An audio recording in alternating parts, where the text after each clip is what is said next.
What is something you would have done differently? I would have focused on building my email list with every post much sooner than I did. I know that in 2022, I thought the good times would never end. I thought the algorithm would always be as generous as it was. And my girlfriend was saying to me, she's a social media expert, has worked with enterprise brands and stuff. She's like, they definitely will not last forever. You should be making the most of this. You should be making hay while the sun shines and building your list. And I didn't heed that advice. So now I'm kind of making up for lost time with lots of lead magnets with a view to building my list and then communicating with those people in a way that LinkedIn has no say over. And that will be my focus from this point. I don't really care about growing my audience any larger on LinkedIn. I care about growing my email list. I'm planning to work with Chanel from the Growth in Reverse newsletter and membership because I think email is an essential complement for whatever your social media platform is. You know, LinkedIn is mine, but whatever it is, you want to team that up with a newsletter.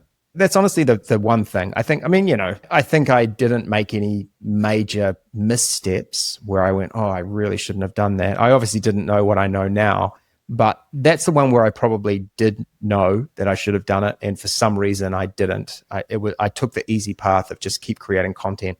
And I guess as well with that, I probably have done more selling on LinkedIn than I would have if I'd been building my list. I realize now that social is all about people becoming aware of you, and then you do your selling in the email list. And that way, your social content can stay very high value at all times without people feeling the jarring experience of a beloved creator turning around and saying, you need to buy my shit. You know, I still sell on LinkedIn, but much less than I used to. Is the difference between like the discovery platform that is like a feed-based thing versus the relationship platform? I've tried to start a newsletter like 5 times. And it's just not for me. That's why I do the show. That's why I do the podcast. I find it to be my preferred medium, but the sentiment is the same, which is you need a relationship-based platform where people can get to know you in a different way, get closer, and you can control the distribution of what it is that what the content that they can consume. What's next for you? I know you're building a new program that you've spent a long time putting together, but like, what's next for you? What do you want to build that you haven't built yet? Yeah, that is next. So we've got a kind of a 3-month kind of launch window up to the course. The course is my distillation of everything I've learned about LinkedIn.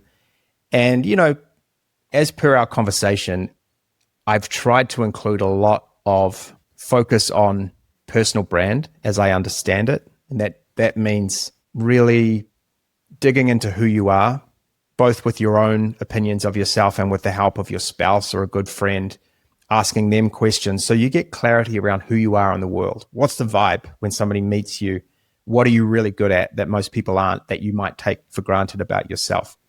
And so when you create all that awareness, you can build a personal brand that is true to you and really kind of hones in on your strengths, you know. So that's what the course is about. It's like, you know, let's uncover your personal brand, get really clear on your positioning, and then we create this content strategy for LinkedIn based on those things.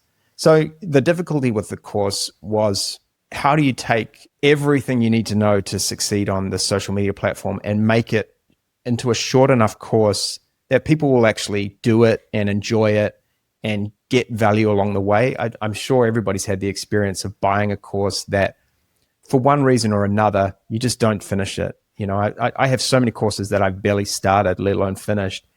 So I was really conscious of that too. With the limited skills that I have in video, I tried to make it as engaging as possible in terms of the lesson lengths and the kind of visual aids and stuff.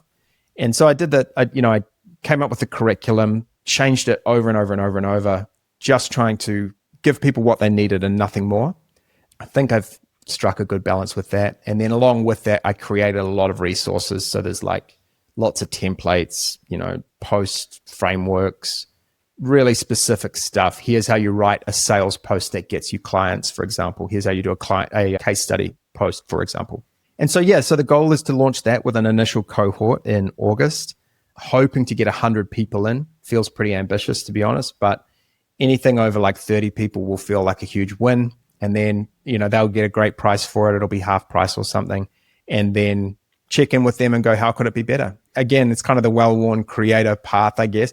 I wrestled a lot with, should I do a membership? Should I do a course? Should I do a cohort? I really like the idea of cohorts. I decided to do it after listening to the Johnny Miller interview with Jay Klaus, where he talked about his cohorts and the beauty of taking time between cohorts to refine it, keep making it better. I nearly did a membership. I did Jay's membership course, and I opted not to because I think the time to do it is when you really have your course in a place where you think, I don't think I can improve this any further. This is exactly right. So that's kind of the goal.